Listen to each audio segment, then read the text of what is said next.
ऐसा अंजुमन इस्लाही मुआशरा मणिपुर की general secretary अमोयना यामना नुवाइतबा थौदोक HYBE तारे अखोइगी सोशल मीडिया दा वायरल ओइखिबा सना मही लाइनिंग चटपा मैतै इचिलिनाव सिंगदा सोकदबा वही वता सिजनरगा कमेंट पीरुबा मुस्तफा किंग आइना अखोइगी फेसबुक अकाउंट अमदगी कमेंट पीरुबा महासी अंजुमन की थौमी सिंगना मयुमदगी महाको अखोइना पिकअप तौजरुबनी सिगुमलबा अखोइगी धर्मगा मरी लेनबा वफमसिंगदा कमेंट पीबा सी तौरोइदबनी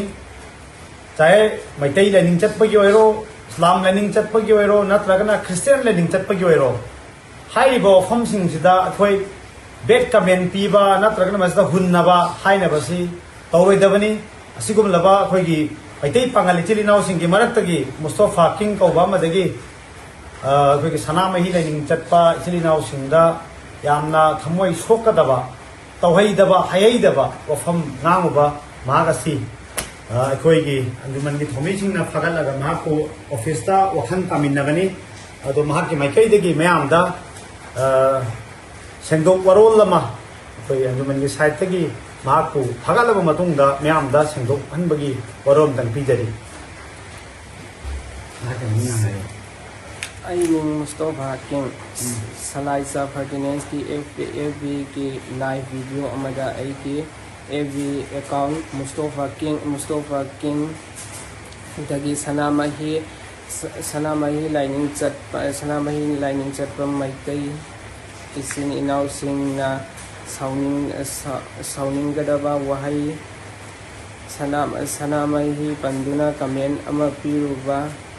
अना वखन खंदहौदबदगी हाइखिबनी लैबा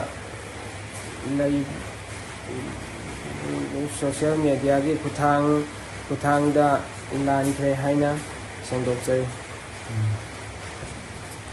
मखा ताना सिगुमलबा कमेल असी अमुगन्ना अखोइ पीरोइदबनी अदो लैरिबा अखोइगी सनामही लाइनिंग चटपा मैतै इचिलिनाव सिंगनासु